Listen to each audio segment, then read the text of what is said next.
All right, dear colleagues and dear participants, it's time to start this webinar on the food systems approach to climate change and the NDCs that we want. My name is Niklas Hagelberg. I'm the climate change coordinator at UNEP, and this is the third webinar in a series organized by the One Planet Network and its Sustainable Food Program. This will be a 1.5 hour session, and if you, Marina, kindly put the next slide, please. This slide, I will give you just a quick overview of why food systems is important for climate change before we hear the details from our panelists today. But by 2030, we have to cut emissions by about 30 gigaton. And that has to happen across society. So across the 7 sectors that you can see here. But food systems is a key solution for us to reach this 30 gigaton emission reductions. And food systems have the good solution with food systems is that we have available currently solutions that can deliver almost 7 gigaton worth of emission reductions at a price of less than $100 per ton.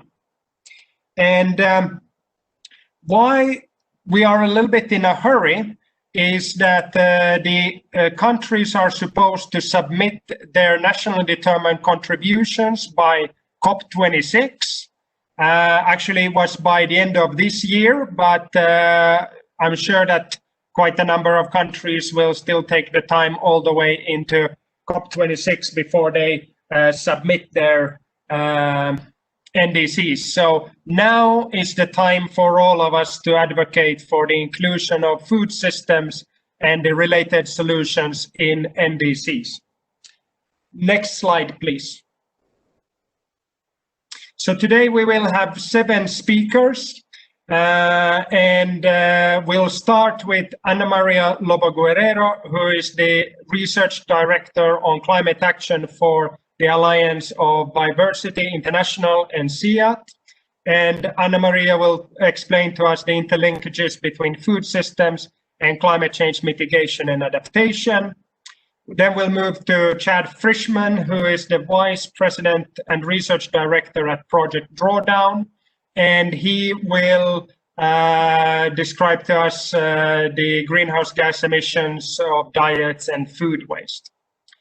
Martina Fleckenstein, the Global Policy Managers at the WWF International's Food Program, will enlighten us on the recommendations from a recent report on how we can enhance nationally determined contributions with food system solutions.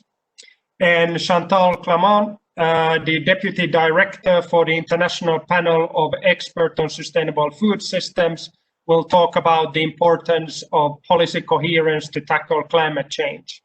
She will also talk about the Glasgow Declaration that is in the making. Agrippina Jenkins, the advisor to the Climate Change Directorate of Costa Rica, will give us the national government view. And finally, David Dessers, the Deputy Mayor of Leuven in Belgium, will give us the local government view of how food systems can play in on the addressing climate change. Then we'll have 30 minutes of discussion. And Marina, can you go to the next slide, please? So you, the participant, can add your questions into the chat box, and we would like you to also direct the question to a presenter if that is possible. And then we will try to kind of combine questions and ask it to from our panelists. And then a small caveat, this webinar is recorded, and there will be a YouTube link that will be shared with all of the attendees and those that have registered for the webinar. And finally, before I hand it over to Anna Maria, I would like to note that I have been without power the whole day. So I'm now on solar energy here at home, and my phone, which is providing my internet, is down to 18%. So if I'm kicked out, if I run out of power, my colleague Marina Bartoletti will take over, and you will be in good hands. And I will keep my fingers crossed that I will get power back shortly. And without further ado, Marina, the next slide, and then Anna Maria, the floor is yours. Thank you very much. I would like to start by thanking all the organizers for inviting me to contribute to this very important, interesting discussion. If you see the title of my presentation, I included the NDCs that we need. It's not only the ones that we want, but are the ones that we need. And you are going to see why. So Marina, if you can go ahead into our next slide, and then if you can press. So the way that I would like to start this conversation is not defining what is a food system, but just giving very clear some sort of description, because you know what is happening with food systems nowadays is that everybody's talking about them, but somehow they're still very up in the air, and we need to get very concrete on how they work, on how they function, and what they are, to really be able to use this very useful concept. So in very, very simple words, a food system is a complex web of activities. So it's not only the activities, but also the linkages, the relationship between these activities, if you could press, Marina. And these activities go all the way into thinking about production, distribution, consumption, and waste of food. If you can press again, Marina. And it's not only this web of activities what composes a food system, but also their impacts on sustainability, governance, health, culture, and economics. If you could go into the next one and press.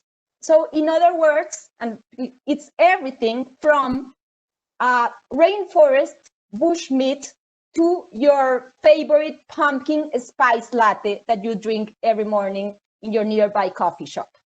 You could press again. Okay, go ahead. So, but you know what it's really interesting about food systems is that you can see them as two sides of the same coin. And when I say two sides of the same coin, I'm referring that it has been proved, and we have demonstrated that climate variability and climate change have impact on food systems.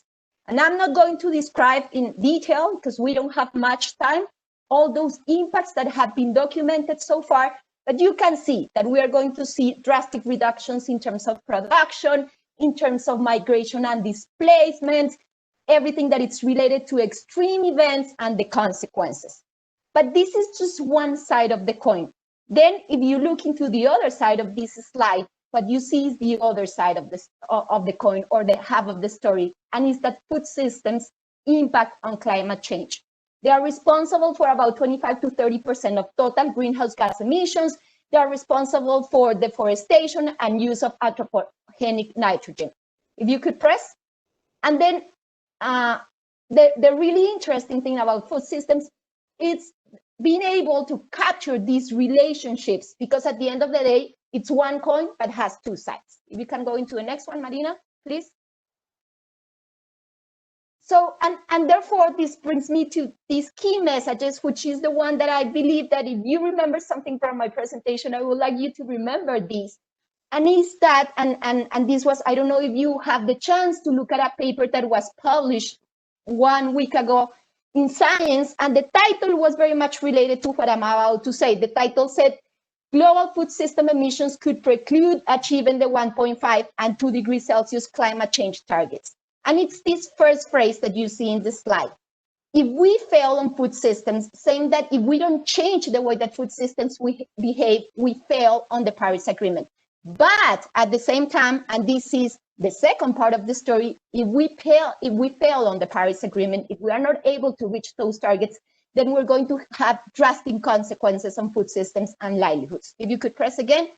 And this also, it's a very important message, and it's that food systems are part of the problem, but are at the same time the solution. If you could press again, Marina. And then I want to go deeper into why this food system approach is so important and interesting when thinking about addressing the climate challenge. If you can see here in this diagram, we have again the two sides of the coin. On one side, the mitigation being responsible for 1/4 of total greenhouse gas emissions. And if you look into the future, this percentage is going to increase if we continue business as usual, given population and income growth. The other side of the coin is this adaptation issue in terms of resilience, in terms of climate change, creating additional stresses on food systems. And also, if you look into the future and into the models, what they are telling us is that thinking about a 2 degrees Celsius increase in temperature, then the risk of food systems instability becomes very, very high. But then what is very useful about food systems is that it opens the door to think about innovative solutions. And here I would like to emphasize in terms of really being able to think about integrated supply and demand side options. So really being able to understand how consumers are deciding what they put in their plates every single day, and how that relates to the decision in terms of land use, and how these integrated supply side and demand side options can be scaled in all segments of food systems to advance adaptation and mitigation responses.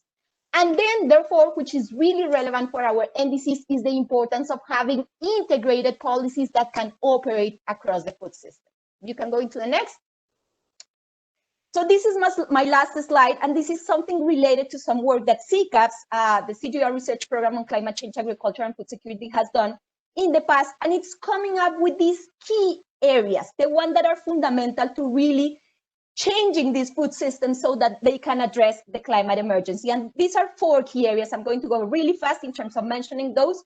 Business as usual is not an option, and therefore we need to change pathways. We need to reroute farming and rural livelihoods into new trajectories that deal with greenhouse gas emissions, that reduce inequality, that address gender, and that incentivize climate resilient and low emission practices. But in order to do this rerouting, we need to be able to reduce the impact of variable weather and extreme events in livelihoods, farms, and value chains. And therefore, we need to pay close attention to inclusive early warning systems, adaptive safety nets, and climate-informed advisories. And then we cannot forget about the emissions. And we believe that thinking about food systems, the key levers in here are issues in relation to significant dietary shifts and massive reductions in food loss and waste. And finally, we need the enabling environment. So this is not going to happen in a vacuum. This reconfiguration is not going to happen in a vacuum. And therefore, we need to realign policies, finance, support to social movements, and innovation. And with that, let me finish. Thank you very much. Happy to address any questions.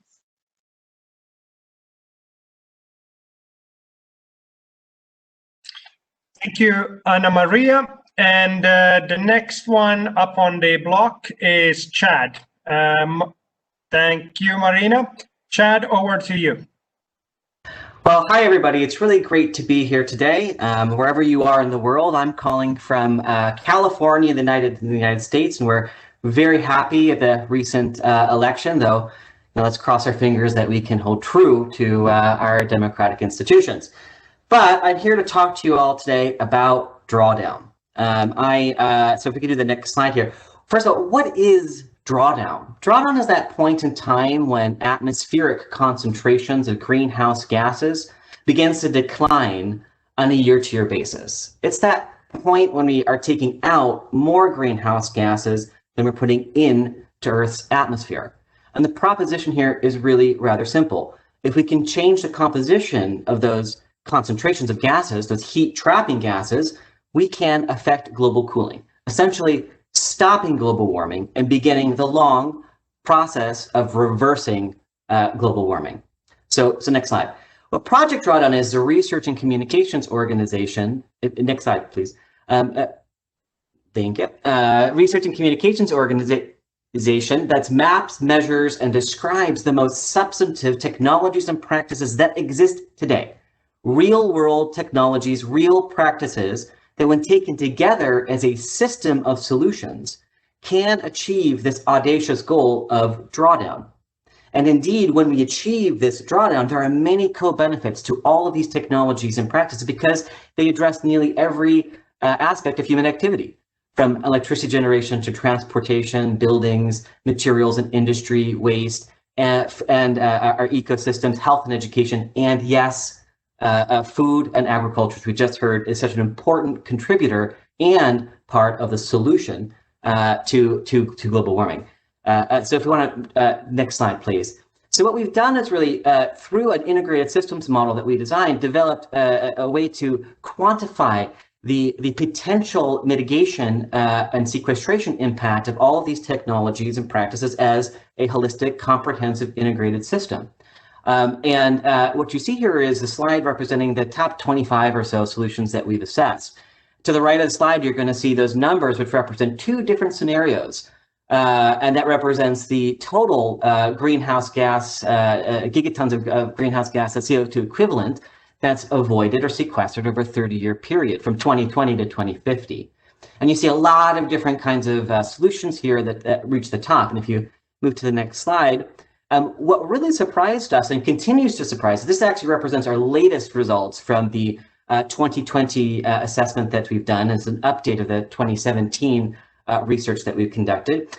But still, even in this assessment, we found that reducing food waste, plant-rich diets, food systems as a whole represent the most substantive sector, not only because we can avoid those emissions, which represent about 24% of all global greenhouse gases, but we also can enhance natural sinks by process of sequestration. And you'll see at the top of this list is reduced food waste, and nearly at the top is plant-rich diets.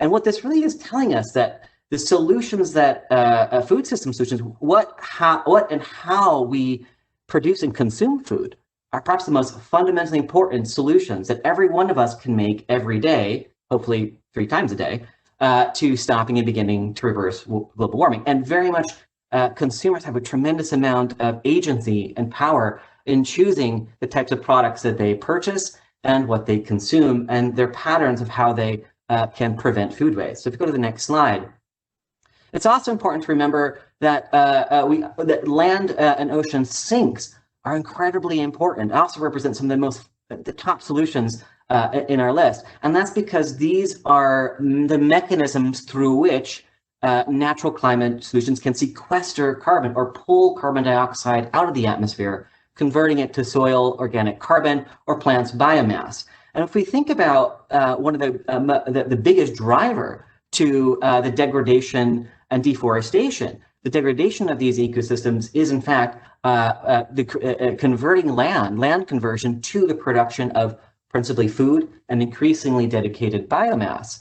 It becomes really obvious that when we change the way we our consumption by reducing overall consumption, we can essentially spare land, spare the degradation of these very, very important land and ocean sinks. And this is a process of not only restoring the currently degraded land that was degraded in no small measure due to crop production, but also to enhance and protect carbon sinks. So if you can move to the next slide. Oh, what's really surprising then is the decisions we make about about how we use land are the most important decisions, because these are the biggest drivers. So if we see here of the top 25 solutions, the most substantive ones relate to food production, food demand, and how we can avoid those avoided degradation of land. If we move to the next slide, we see that when we think about reduced food waste itself, those two scenarios represent about 87 to 95 gigatons of CO2 equivalents that's avoided over that 30-year period. And that represents about a 50 to 75% reduction across the supply chains. We're evaluating from production to distribution, processing and harvesting, processing, packaging, distribution, and consumption. And if we think about all the emissions that are associated with this, the energy, emissions, labor that go throughout that process, every drop of oil, every crust of bread, go for all the emissions are associated with the factories producing the glass, tin, cardboard that we put our food in to transport all over the world. When we reduce food waste, which is about 30 to 40% of all food waste is not even food is not even consumed. It becomes really obvious all of that is emissions that we are increasing in the atmosphere. So if we move to the next slide, not only is reduced food waste incredibly important, because again, why are we wasting 30 to 40% of all food across that supply chain? That can be diverted to populations in need, but we can also change our diets itself to become a more healthy, plant-rich diet. Beautiful plants instead of eating so much animal-based proteins. It's not a healthy diet, so it's not a vegan or vegetarian diet, it's a healthy diet. So reducing our consumption of meat overall. And we see 65 to 92 gigatons of CO2 equivalent. It's just like with reduced food waste, the process in which we calculate this is avoided agricultural production and avoided land conversion. We calculate and add that up over that 30-year period. If you move to the next slide, the point is when you think about this as an integrated system, right? This green circle here represents the food, agriculture, and land use. We see this as an integrated system. Our models calculate that when we adopt those agricultural production solutions, a plant-rich diet, and reducing our food loss and waste as a holistic system, our results show that we can actually produce enough food on current cropland to feed the world's population now until 2050 and beyond without ever having to cut down any forest. And indeed, we calculate there's additional cropland for dedicated biomass without ever having to cut down forests. So if you move to the next slide, what this means is that we can achieve our 2 degrees Celsius warming target, and this represents that whole system as a whole, and you see reduced food waste and the effect of plant-rich diets. But if we move to the next slide, we can be more ambitious and achieve our 1.5 degrees Celsius warming target. And again, the impact of the solutions are always going to shift depending on our level of ambition. But still, the point is that that integrated food system is so important. And if we move to the next slide, but we can also go beyond our climate targets and move towards achieving our global goals, the Sustainable Development Goals from the United Nations. If we move to the next slide, what we've done also is publish a paper that maps all of the solutions, all the technologies and practices that we evaluate to achieving the Sustainable Development Goals through direct and indirect linkages. And of course, the most important SDG is partnerships, multi-stakeholder partnerships to implement and accelerate the implementation of all of these solutions. So if we move to the next slide, and I just want to end by saying, this is an opportunity that we all have. If we can re-envision the future that we actually want, a regenerative economy, a regenerative system, and moving away from a business as usual that's exploitative and extractive to a new normal that's restorative and regenerative by nature, achieving the SDGs and moving beyond to the regenerative development goals is a pathway forward that's going to have so many co-benefits to solve our climate emergency and the many other challenges that we face. Thank you, and I am happy to take any questions. Thank you, Chad. And I'm happy to inform at least those that were here in the beginning that I have power back. So you won't get rid of me or a different moderator. I see that there's a number of questions coming in. And thank you, Anna Maria, for already starting to answer those. So I invite also the other speakers to pay attention to the chat box, and if you can already answer those questions there. And now I would like to go to Martina. The floor is yours. Yeah, thanks a lot, and a warm welcome also from my side. I would like to give a short insight in a publication we have developed together with UNEP, EAT, and Climate Focus to raise awareness for integrating food system approach into the national determined contribution. And this is a little bit based on what we have heard from the previous speakers. The member states have been asked now to review and to revise their national determined contribution. This happens every 5 years under the Paris Agreement. And we still have a little bit time to integrate food system approaches into the national determined contributions. And with this report, we wanted to provide guidance for policymakers, for decision makers, especially to increase the ambition for the NDCs. And I saw one of the questions who asked how to integrate diets and other topics in the NDCs to leverage the climate mitigation and adaptation potential for a transition to a sustainable food system. Next, please. What we have done, we took a holistic view on the food system, and at the right-hand side, you see the elements of the food system. by presenting opportunities and giving guidance how these could be integrated into the national policies. What we have done, we identified 16 ways how policymakers could take more actions. The report is quite comprehensive, but it covers the main important points, and also the report gives concrete suggestions of policies and of measures to be integrated in updated and revised NDCs. Next, please. As you can see here, a large motivation for this paper was due to the fact that there is a high mitigation potential of food system, also knowing that food system is responsible for 1/3 of the global greenhouse gas emissions. And what we have done, we looked at the numbers. If you look at the numbers, there is a significant potential to reduce greenhouse gas emission along the overall supply chain, from the production on the ground up to the consumption. Before we started with the report, and that was also one of the reasons why we started, is we have done an analysis how food systems are reflected in the current NDCs. And what we have realized is that countries are mentioning reduction potential at the production side. This means on the ground, but only a few make reference to food loss and waste, and diets and shifting diets are not mentioned at all. And this is especially if you keep in mind the figures we have just seen from a chat in the previous presentations. Next slide, please. Just to provide more details on the paper, what we have done, this is a checklist for food system matters. We have started with a high-level checklist, which we start from the production stage to the transportation and processing and the consumption stage. And just to mention some examples which are here in this long list, one is to avoid further land conversion and to conserve natural habitats.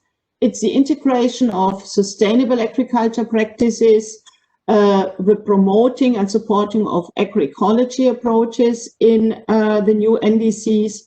On the transport and processing stage, we integrated measures and recommendations to reduce food loss and waste, and also combined with investment in supply chain infrastructure and storage, because this is important for the reduction of especially post-harvest losses. And also on the consumption part, one main focus is on shifting diet and consumption patterns. Next, please. In addition, for each of these 16 highlighted actions, we provide a one-pager, and you see this one-pager here on the right-hand side. And this one-pager gave, at one hand, information about the mitigation potential of a specific measure, adaptation impacts, co-benefits, and information about the current emission. We also have tried to include linkages to the SDGs. And the 16 guiding questions are built up, and the whole advice is built up, as we mentioned, with guiding questions. And then at the end, it's up to the member states to decide, yes, this is a problem in my country. And if they get a yes answer, we gave recommendations for concrete actions and measures to be implemented and integrated in the revised and renewed NDCs. Next, please. And what we, in this context, the NDCs, they offer opportunities which from our perspective could be integrated in all NDCs. This is just to mention some, the reduction of land use change. It's about improving handling of storage, food loss and waste. It's reduction emissions of livestock, but it's also the whole part on where the consumers are asked, like a reduction of food loss and waste, increasing consumption of healthy and sustainable food, and finally also reduction emission from rice paddies. Having said this, what we also have done, we have had a look on the already submitted NDCs.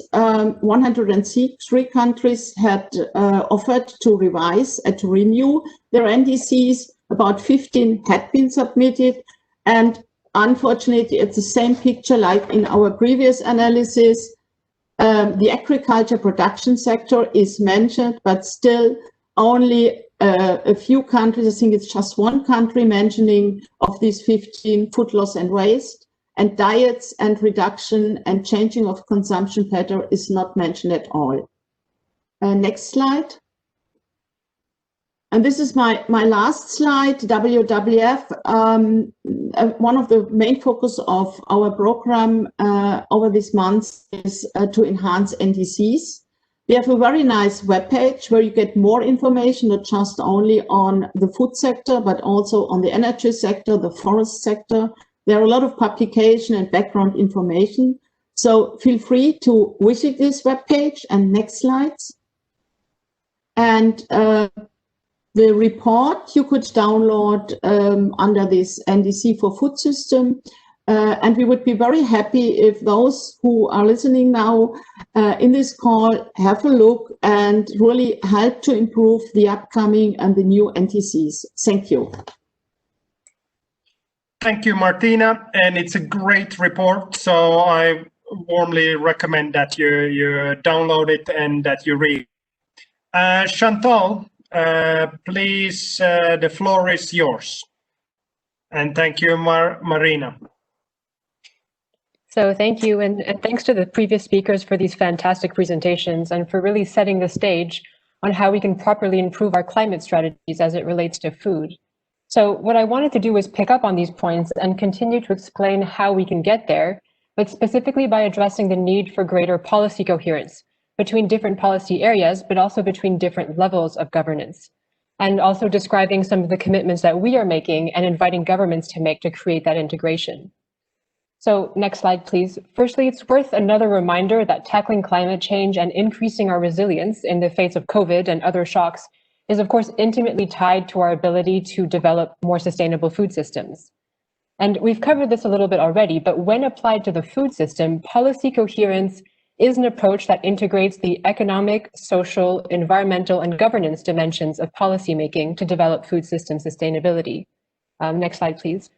We know that in most countries, whether it's at the national or the local level, responsibility for policies affecting the food systems are split across many different departments and many different ministries. So whether that's agriculture or health or labor or the environment, and that each of these areas, of course, have their own agendas based on their own different goals. So of course, there's a natural tendency when we're each working in our specific areas and in our own sectors to really focus on immediate policy priorities that are relevant to us. And we forget and we really deprioritize these crucial links that need to be made between them and of course the opportunities that these links would allow for. So greater policy coherence can affect the multiple challenges that we're facing that we've mentioned already, whether that's climate or biodiversity loss or the rise of diet-related diseases, or even just ensuring food security and sustainable livelihoods. So again, policy coherence, that occurs when policy actions across sectors and different levels are really actively aligned towards meeting shared objectives. Next slide, please. And just to make this concrete for everyone, one example that's often given in terms of explaining policy incoherences is about the production of palm oil. So a lot of public investment, a lot of policy measures have gone into creating the conditions to create greater production of palm oil for economic development, for job creation. But of course, if you're looking at environmental departments, health departments, there's these conflicting objectives because we're trying to limit deforestation and biodiversity loss on the one hand, or on the other, we're trying to reduce consumption of saturated fats. So again, these are 4 or 5 policy areas that are completely incoherent in such a case. But we've seen today and we've heard from our panelists that we really need these comprehensive strategies that tie in these different areas of the food system to really improve the kind of approaches that we need to take to meet the NDCs, amongst other things. Next slide, please.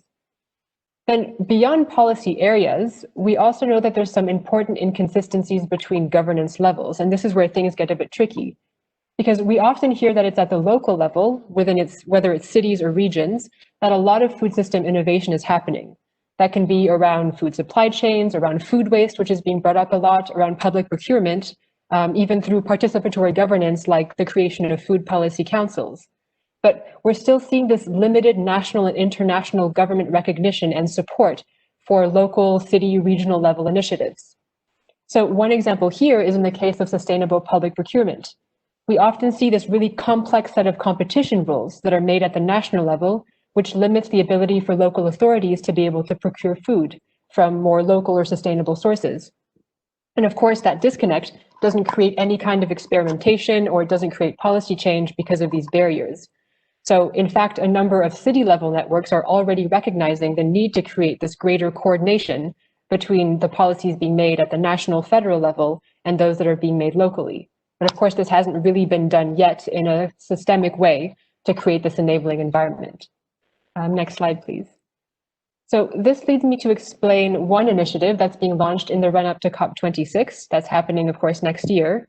So we at IPES Food, Nourish Scotland, and a wide group of city network partners and others are encouraging the adoption of a Glasgow Food and Climate Declaration to be formally launched at COP26. And specifically what this declaration does, it's not just another declaration with many signatories, but it's really a call for tackling the climate and nature emergencies through integrated food policies. And what we're hoping this will do is that it'll be a pledge by subnational authorities, so cities, regions, etc., to develop integrated food policy plans and to commit to doing that. And it's also a call for national governments to support them and to step up in this action. So, of course, it identifies integrated food policies as the key tool to fight against climate change and to build resilience. But as we've said, you never just affect one area with an integrated policy. We're also talking about preserving biodiversity, regeneration, equity, circularity, access to healthy diets, and even resilient livelihoods for farmers. So given these great innovations we're seeing at the local level, it's a call to bring the critical role of subnational actors and food to climate change to the negotiating table at COP26. Because as of right now at the COPs, it's mostly just national governments who are making and leading the decisions. Next slide, please. So it's not just about food, and we've said this again many times already. So it's not just food that brings all the SDGs together. It's really actually food policy integration that is the clear means to meet the SDGs, but also to fulfill the Paris climate agreements. And we're already seeing this real leadership on policy integration at the city level and at the regional level. So we really hope to keep building this momentum and further implicate national governments to make the changes we need. Last slide, please. So of course, incoherence, it doesn't mean that we don't need specific policy reforms in specific areas. Those are absolutely necessary. But what we need is just to recognize the links and the trade-offs that exist between different goals and to bring out these tensions into the open. And of course, to create the space and the dialogue to build solutions to reconcile these differences. And I think we're really looking forward to hearing from this next, but we already have examples of countries, of regions, of cities attempting this kind of integration. So again, I look forward to hearing from the next two speakers because they can give some insights into how this can concretely happen. Because we do need these deeper systemic integrated measures to really be able to get to food system sustainability, but also to be able to meet our climate challenges. And with that, I guess, thanks for your attention, and I look forward to any questions as well. Thank you, Chantal. I think we're progressing well with time. Marina, I would thank you for switching the slide. And next, I would like to give the floor to Agrippina. Agrippina, the floor is yours. Thank you very much, Nicholas. And once again, thank you for the opportunity to be here with all of the panelists, of course, and the people that is hearing us today. And thank you to the previous speakers. So I'm gonna touch base on what we have done in Costa Rica that has been an approach that has been constructed through time, and it was constructed before the Paris Agreement in certain areas like the agriculture sector. So if you go to the next one, please.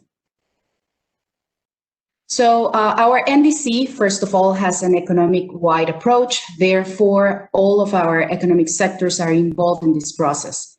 When we constructed our INDC at the moment in 2015, the sectors were not highlighted per se because, of course, this is economy-wide.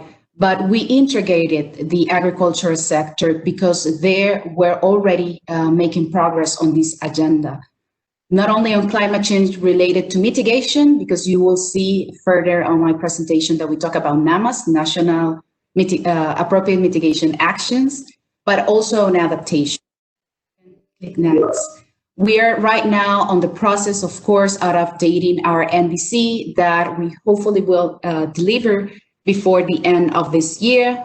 And one of the things that we have kept on that updated NDC is an approach that has to do with a whole society. Why? Because we need all people to be integrated here. On this time, what we have done as well is to have a better approach to different populations that were not wholly integrated the first time, even though our NDC had an approach for human rights. So if you can go next, please. To the next slide. And my apologies, I realized that it's taken a little bit longer. But one of the things that I want to highlight that after the NDC Costa Rica presented, one of the first things was to have an agreement with different sectors, not only the agriculture one, to reduce emissions. Why? Because our target was, as I mentioned before, for the whole economy, but we needed to understand what was going to be the process with different sectors and having a little bit more focus on those targets. So we have that agreement that was signed by the Minister of Agriculture and Livestock and by the Minister of Environment and Energy that not only has a target on mitigation for the whole economic place, basically, that has agriculture in our GDP, but also it established a different task or commitments from both ministries regarding not only adaptation, but also capacity building, knowledge, and technology. So if you can go next, please. One of the things that I have mentioned before has to do with the NAMAs. So we have several NAMAs in Costa Rica, but most of them are in the agriculture sector. And here's where I want to highlight the importance of governance being with the private sector, not only public or the national institutions, and also the technology institutions. So you can see there we have work in a coffee NAMA, and sorry for the Spanish there, I just realized it says café, but it's coffee, is the coffee NAMA, and right now is developing a strategy for the whole sector that is also regarding adaptation and, of course, the reduce of emissions. But it's really important to highlight that the sector, and the private sector especially, is here because they understand that without any measures on adaptations, resilience, and of course, reducing emissions, we will not have a really good sector here or anywhere in the world. So we have different technologies, and we got to the point with the coffee NAMA that even we have branding for some of the coffees that you can view there. It says basically the footprint on emissions as well as on water, and has to do with also the chemical components that are used on that production. So not only does the Coffee NAMA has provided us a space to talk with them between the ministries, but also with the private sector and of course the producers. If you go next. Is it just me, or did we lose Agrippina, or is it my internet? I can hear you, Nicholas. I don't know if anybody else can hear me. I can hear you as well, Agrippina. It was only okay. Marina, can you hear Agrippina? Yes, I can hear Agrippina. Hear me, Nicholas? I think Nicholas has a problem with the connection.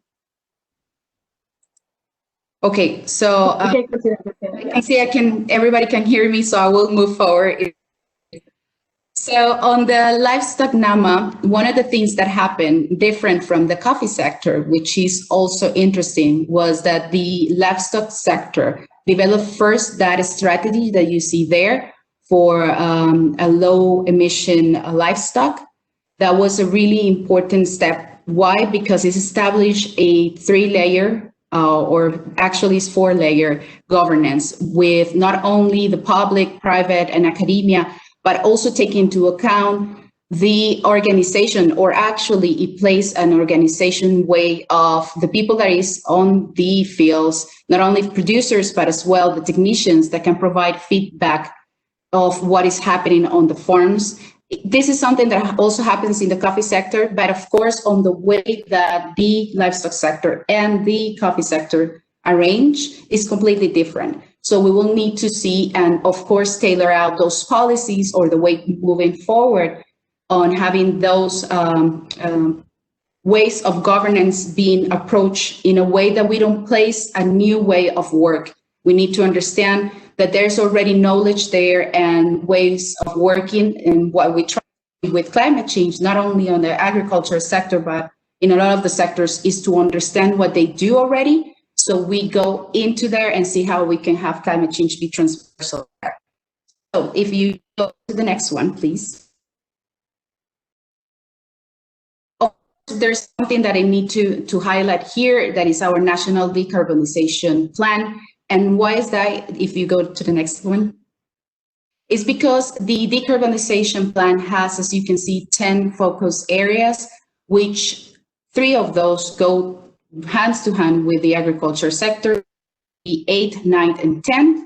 Of course, you can see there that is the low carbon food systems, the low emission livestock model, and the 10th that has to do with all the territorial management, even included the rural and urban and of course coastal areas. So if you go next to the next slide, please. This decarbonization plan, and of course, it has its own goals. You will see it in right a moment. That I have placed only one set of those goals because our decarbonization plan goes all the way to 2050.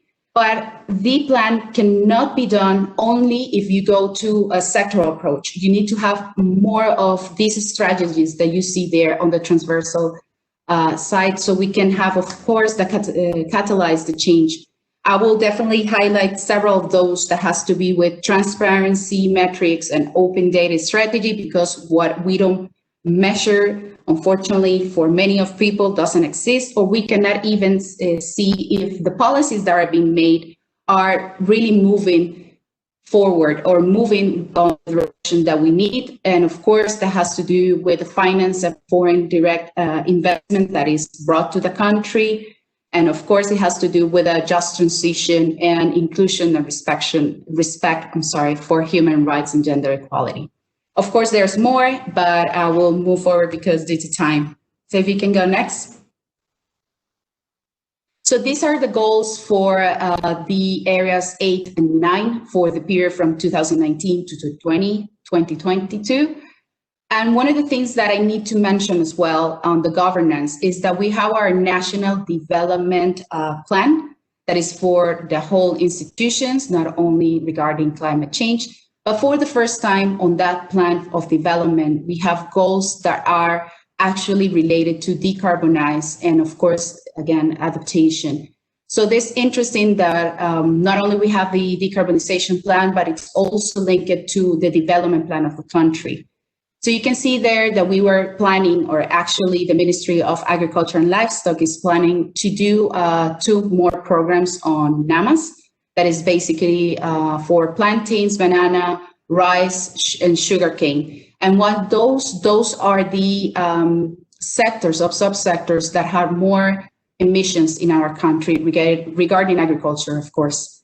Then you can see on the low emission model that we have a really nice goal of having, at least for Costa Rica, 1,773 livestock farms that at least has one of the NAMA technologies that have been already pilot and that have proved that they are sustainable. Because one of the things that I want to highlight is that the private sector that is involved on these processes not only understand the importance of working on reducing emissions and more on adaptation, but it's important to understand that this doesn't go against the economic value of the farms or the production. So if you can go next, you can see the goals from the area of number 10, that is the rural, urban, and coastal territory management. And if you can see there, you might be seeing some that are really more on the forest area. But of course, we need to understand that the farms in Costa Rica hold more than 24% of those new forests or growing forests. So that's why it is important to have that approach. If you go next, that will be my presentation. And of course, I'm really, really happy to provide any comments or answer any questions. Thank you. Thank you, Agrippina. And I can see a few questions coming in for you already. So if you have a look at the chat box, if you want, you can answer them there. And thank you to some of the panelists who I've already seen have heavily engaged in the chat box with answers. And this is perhaps one of the beauty with an online conference, that you can listen to the presentation, and at the same time you can get answers on your specific questions. David, last but not least, the floor is now yours. Please. Yeah, thank you, Nicolas. And also from my part, I would like to thank the organizers for inviting me to this interesting panel. Thank you also all the previous speakers. It was until now a very interesting panel, I have to say. My name is David Dessers. I'm Deputy Mayor of the city of Leuven. I don't know if you know the city of Leuven in Belgium, Flanders, close to Brussels. Leuven is a city with little bit more than 100,000 inhabitants and 50,000 students. It's a university city, and I'm responsible for mobility, but also climate and sustainability and agriculture and consumption. So maybe we can go to the next slides. Since some years, Leuven defined the ambition to become a climate neutral city. But what is important, I think, for a local government is you can have this ambition to become climate neutral, but you cannot declare your city as a climate neutral city. You need the engagement of so many important stakeholders in your city, even of all the citizens. It has to be a city-wide project. And that's the reason why in Leuven we created an organization which is called Leuven 2030. That's a multi-stakeholder organization dedicated to accelerate the transition to a carbon neutral and resilient Leuven. And it represents a network of more than 600 members today. I have to say that already in 2010, the importance of a climate neutral Leuven was expressed by the city, but also by the university, the KU Leuven, and several civil society organizations. And then on the 9th November 2013, 60 founding members, including residents, companies, knowledge institutions, public authorities, jointly founded the citywide non-profit organization Leuven Climate Neutral 2030, today known as Leuven 2030. And so this organization therefore represents all actors in our society. The collaboration between the various Leuven players and residents is, I think, a quite unique model, and it is absolutely necessary because, as I already said, creating a climate neutral future can only succeed if everyone participates in it. And so Leuven 2030 is therefore an open membership organization of which everyone can become a member. Leuven 2030 has grown considerably and has today more than 600 members. And so it has different member categories. There are the citizens and the civil society organizations. There are the knowledge institutions, schools, university, high schools. There is the city itself, the local municipality. There are companies of Leuven, and there are semi-public organizations like the public transport, for example, or the electricity network organization. Good, so we can go to the next slide. This was a picture of the founding meeting of that Leuven 2030. In the first years, Leuven 2030 was focusing a lot to what we call Scope 1 and Scope 2, the direct and indirect emissions in our city. So Scope 1 means you start a car and you start producing CO2. Scope 2 means you start working at your computer, you are using electricity, it has been produced elsewhere, but there is CO2 emissions linked to that electricity, and you can measure this easily. But of course, there is also scope 3, and scope 3, then we are talking about all the emissions linked to all the products in our shops. Of course, there are CO2 footprints in these all these products, but it is more complex to calculate it. And so since last year, we are putting much more efforts on the scope 3, and so also on the whole discussion about production and consumption of food. Because we realize that a citywide action plan on food production and consumption could not wait and must be integrated in the climate policy of our city. I think Anna Maria said if we fail on food system, we fail on the Paris Agreement. I think we can also say if we fail on food systems locally, we fail on the climate policy of our city. And so in 2018, we also created a kind of multi-stakeholder platform that wrote a local food strategy, which is called Food Connects, to introduce climate neutrality along the food chain. And there were 7 strategic goals were laid out for the new city council to take into account. I give these 7 goals. It is, first of all, the promotion of healthy and sustainable food. Secondly, tightening the gap between producers and consumers. 3, to create space for the local food production, and then I mean literally space, grounds, lands.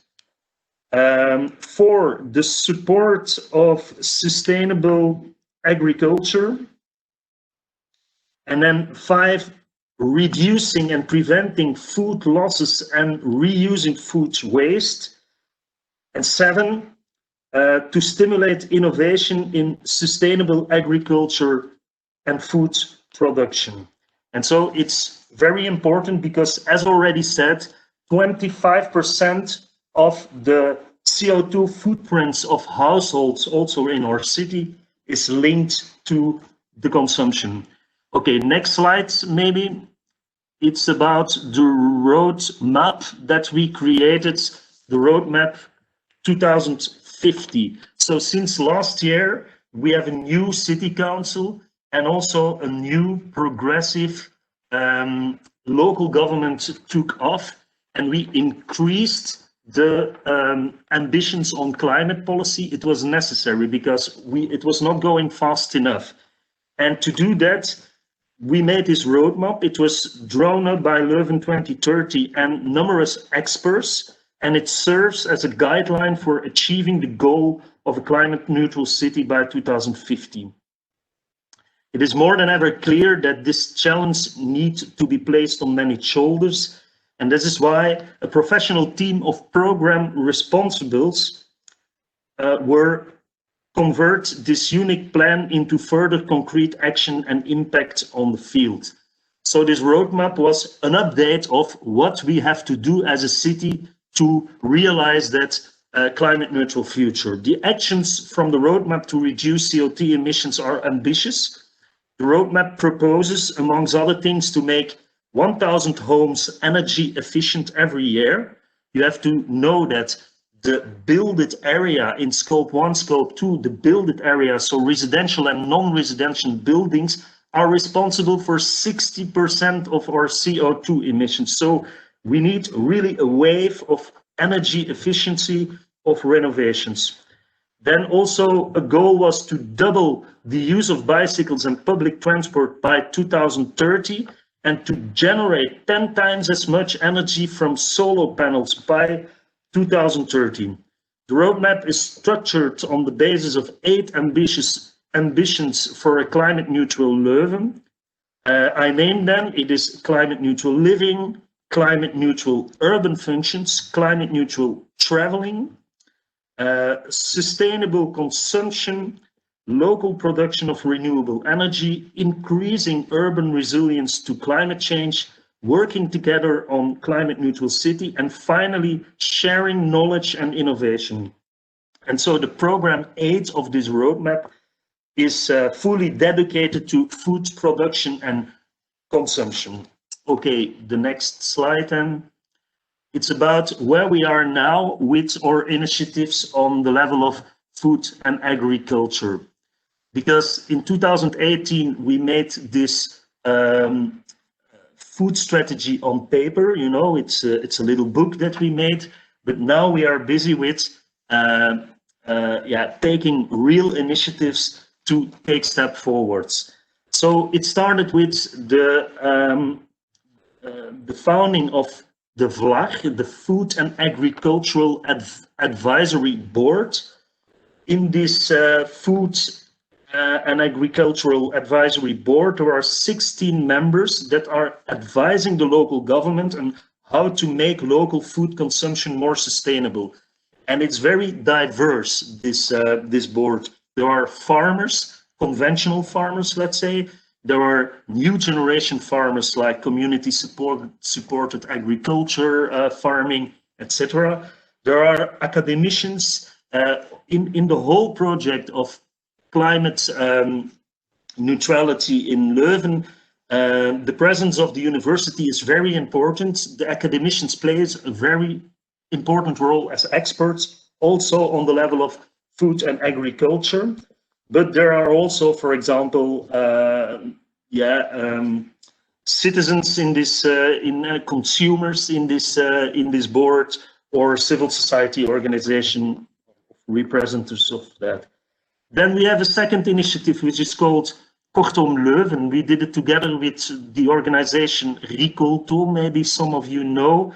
Ricolto took the initiative for Kortom Leuven, and that's a local distribution platform, a business-to-business local distribution platform. So the idea is that in a circle of 40 kilometers around our city, farmers can be part of that local distribution platform. And what we are doing is bringing, in a kind of short chain system, bringing the products of these farmers to the city. And it is a business-to-business platform, so it means that the clients of the platforms are shops, supermarkets, restaurants, kitchens of enterprises, etc. So we are very happy that Kortom Leuven is active now, and we see now quite many local products in our supermarkets, in our shops. Then the third one is a project call for agricultural lands owned by the city of Leuven. So as a city, of course, we have lands as our property, and if they are free agriculture lands, fields, etc., we provide them. And so we did an open call so that all kind of people, farmers and others, can candidate to develop sustainable projects on these land. And I think that's very important that local governments and municipalities are trying to practice what they preach. And so if you want to increase the part of sustainable agriculture, then you have to create the space also for it. And it's very exciting, this project, because new projects will start up in the coming months. Then we are doing a study now and developing an action plan on food waste in households and trying to tackle this. Because of the lockdown, it was a little bit difficult to start it because the situation was not a normal situation. But now, anyhow, in the coming months, we will start with this study and with the development of this action plan. Then we have an interesting thing which is not mentioned on the slide, but a cross-kick EIT food project, which is a dashboard for the whole food landscape in our city. And so, what? Sorry, your time is up. 2 more sentences, and then the last 2 things is the fact that we are signing also the Glasgow Food and Climate Declaration, and very important is also the focus on sustainable and healthy food at schools. And that was my story. I'm sorry for running out of time. Thank you, David. And thank you to all the panelists. If we would be physically in one room, we would all be clapping, but thank you so much. There's quite a number of questions. So I'm going to look at my list here, and I'm going to give a burst of questions out to panelists. I'm going to start, and I'm going to give a number of them.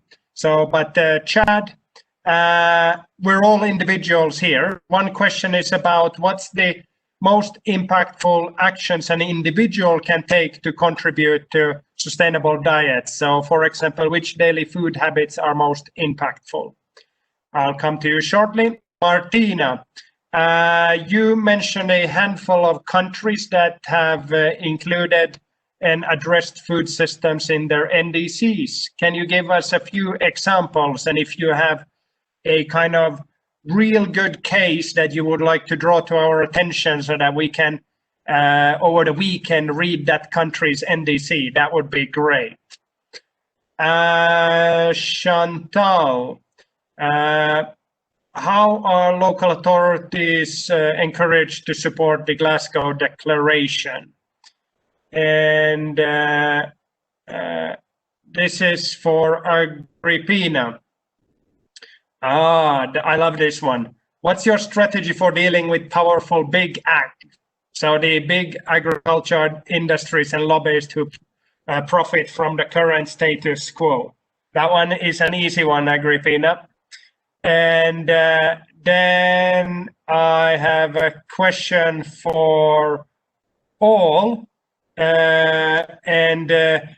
Some of the participants are hungry for more information. So between now and COP26, do you have any kind of notable upcoming food system NDC guidance documents that they should keep an eye open for? And then I'm going to give my own question to David.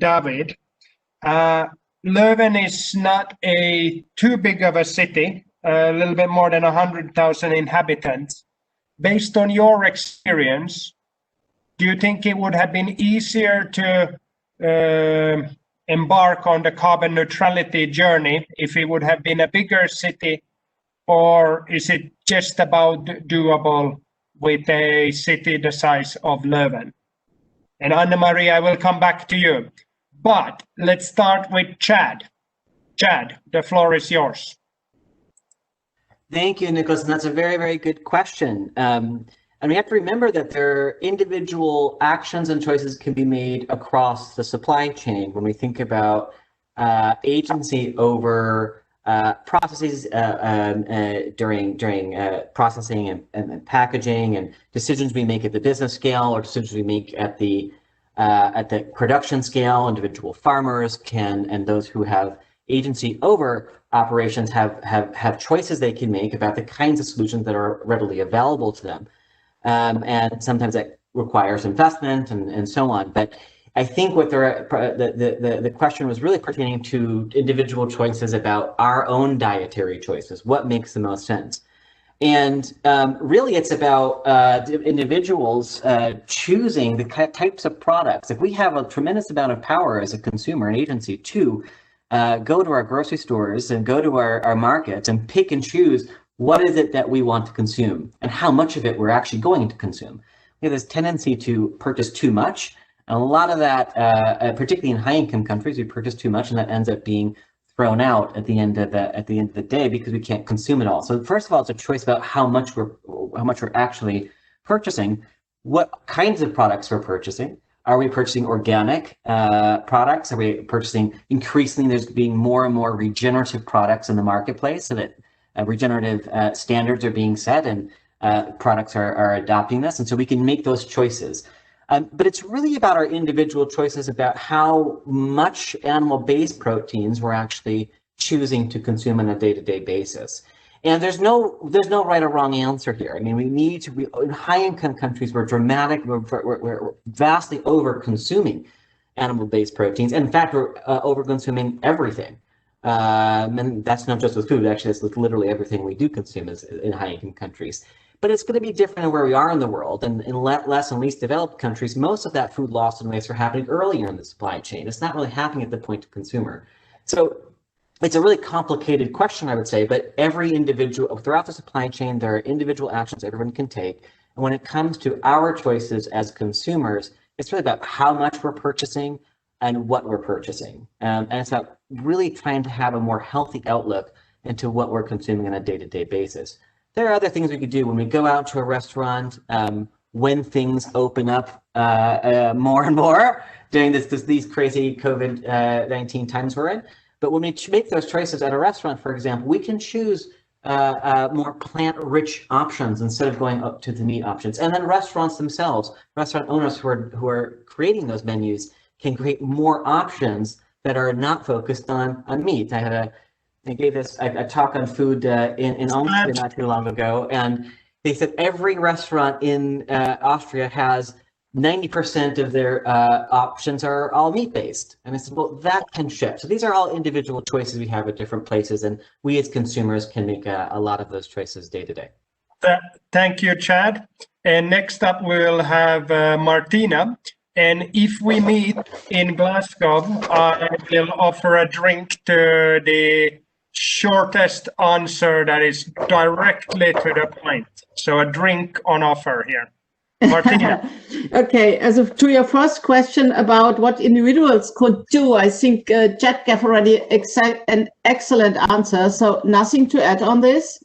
I would like to add just one thing, targeting governments on this whole shift to more healthy and sustainable diets. I think the time is now really to revisit the national dietary guidelines, and they have somehow to be added in the NDCs. And built on this, we need more national dietary guidelines who consider healthy and environmental friendly diets. And this has to be integrated then in educational programs, school meals, etc. That was your first question.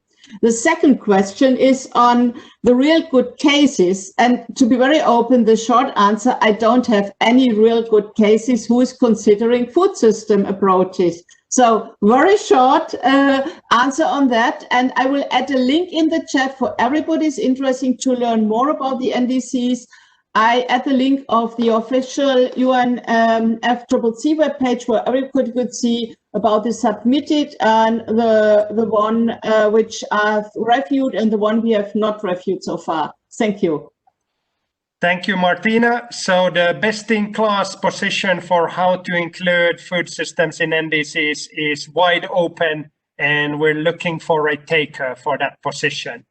Chantal, how will you get the local authorities into the Glasgow Declaration? Sure, thanks. And quickly to answer your last question, I think the farm to fork strategy is proving really ambitious in fulfilling some of these hopes. So let's hope that that keeps moving in the right direction. But to answer the other question, as I mentioned in the chat, I think the main point of the declaration is not to duplicate work that already exists. So we've already been working with existing city networks. So ICLE, C40, the Milan Urban Food Policy Pact, the FAO Food for Cities teams, RUAF, and many others, again, to make sure that the ambitions of this declaration are aligned and building on existing initiatives. So essentially, local authorities have been getting in touch, and we've been reaching out through our networks.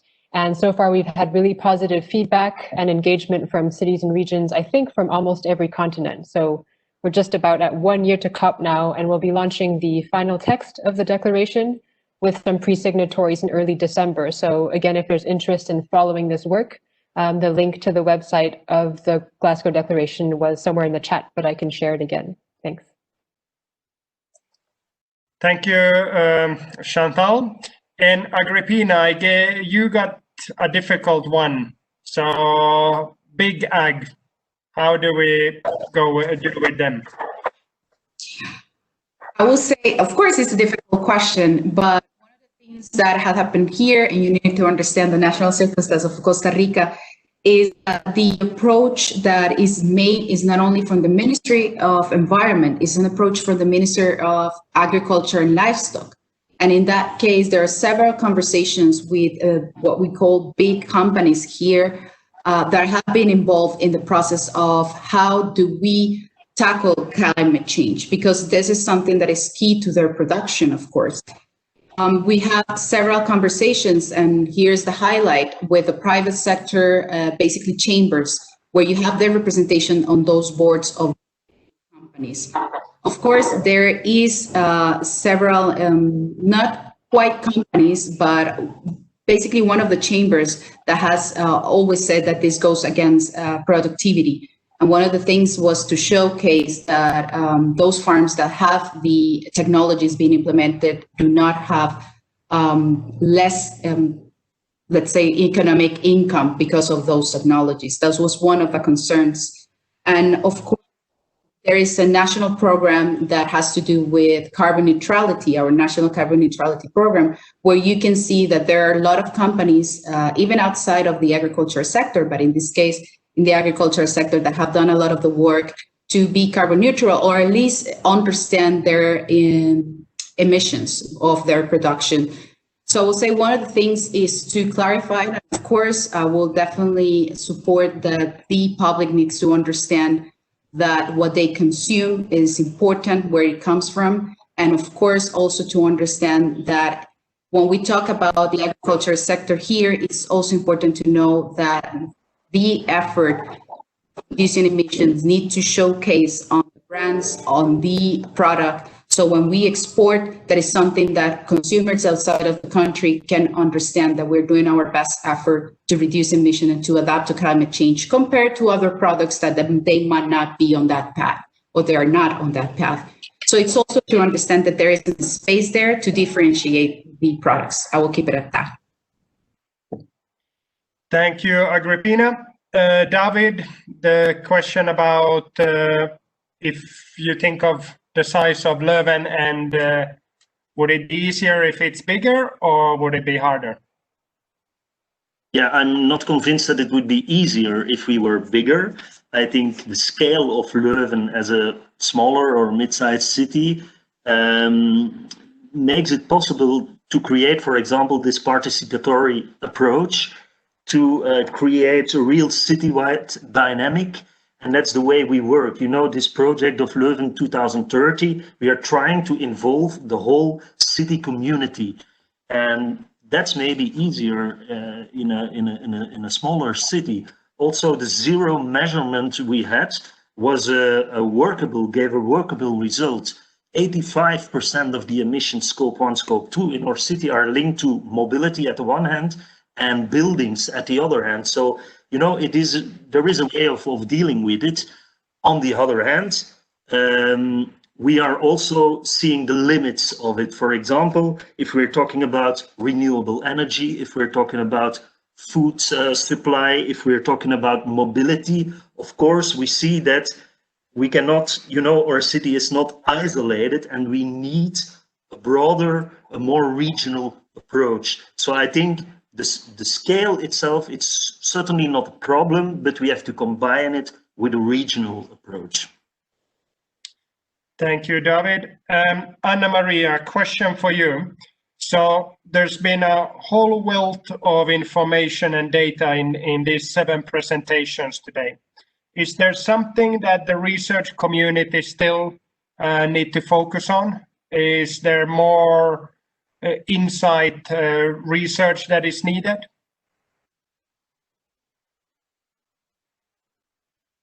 So that's a very good question. Let me put my video on. Yeah, I think that part of, part of what we have done in terms of thinking about these key levers for transforming food systems to address the climate challenge, one of those involves transforming innovation systems. And that implies changing the way that we do research, in the way that a diagnostic of how some research is done nowadays includes that we are still very fragmented, sometimes inefficient, there's a lot of duplication, there's overly supply-based research, and we are still working in silos. So, so thinking about a food system approach and how from the academia and research side, we can contribute into the discussion.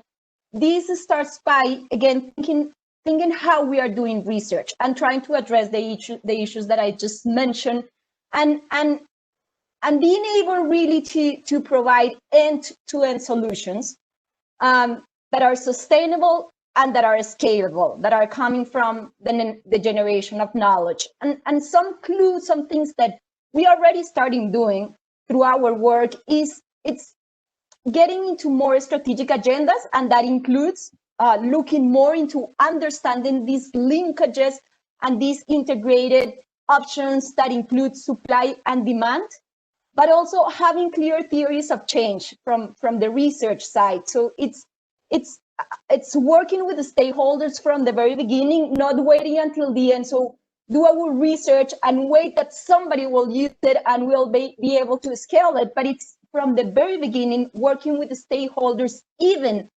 understanding and making priorities, in terms of which are the research questions that should be addressed, that are going to be able to respond and to bring these end-to-end solutions.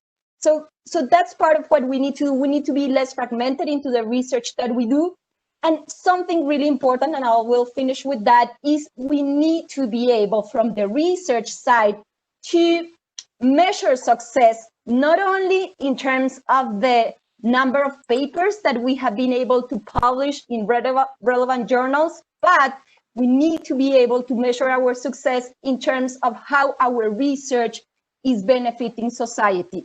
So that's I think that those are key things that from the research side, research community needs to take into account, and the funders at national and global levels also need to consider that in the decisions that they are making in terms of how to allocate funds. So being able to deliver end-to-end solutions that are sustainable and that can be scaled up. Thank you, Anna Maria. We got 5 minutes left. I'm going to try to see if I can get 3 questions in there. And the panelists that would like to answer, I then invite you to open your camera so that I see that you're putting your hat in the ring. First question. There's a lot of competition of trying sectoral issues into NDCs, ranging from food systems to transport to you name it. Are you looking at competing with the others, or how will you ensure that food systems is part of a bigger whole? Then the second question is looking ahead into 2050 and greenhouse gas emission neutrality. What's the role of food systems there, all the way into as a sink or just fixing the source? And the last question is on the issue of nutrition and the lack of animal protein in some diets in some low-income countries. How can we realize an equitable world distribution and access to healthy food? And we got Anna Maria, let me see. And we got Agrippina, we got Chad, and we got Chantal. Let's start with Anna Maria and short answers, please. Sure. So I'll address the last one, because I think that that's one that is totally relevant. And this is coming from a person that most of my research is on developing countries, where we are still seeing a lot of challenges in terms of indicators in relation to nutrition. And therefore, these and we have discussed the importance of new diets that are not much relying on animal protein and so on and so forth. The truth is that these statements need to have a bit more of nuance in terms of there are different circumstances, and we need to address those different circumstances. And therefore, in some regions in the world, there's going to be a need of having more diets that have more an animal protein source, in others not. And it's important also from the research agenda to understand those different circumstances and how to respond to those. And then in terms of livestock, I think also the discussion needs a bit of nuance in terms of understanding that livestock is not the same in all countries in the world, in all regions in the world. And then also part of this story, it's just like seeing and understanding how, for instance, silvopastoral systems or things like that have a huge role to play in terms of being able to satisfy the dietary needs from some group of people, but also being able to address the greenhouse gas emissions dimension. So nuance and considering that there are differences. Okay, sorry. Thank you, Ana Maria. Agrippina, and short answers are appreciated. Of course. On the second question, what that I was trying to comment also on the chat was we need to understand where the food is coming from and recognize the efforts the countries are doing. There are several countries, not only mine, that are trying to move forward with the agenda.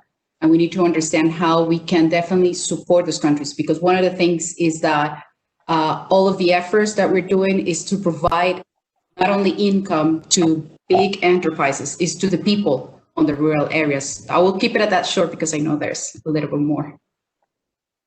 Much appreciated. Chad, over to you. I'm looking forward to that drink, so I'm going to try to be as short as possible. But I will also say it's good that I want to answer the first question, so we got all three.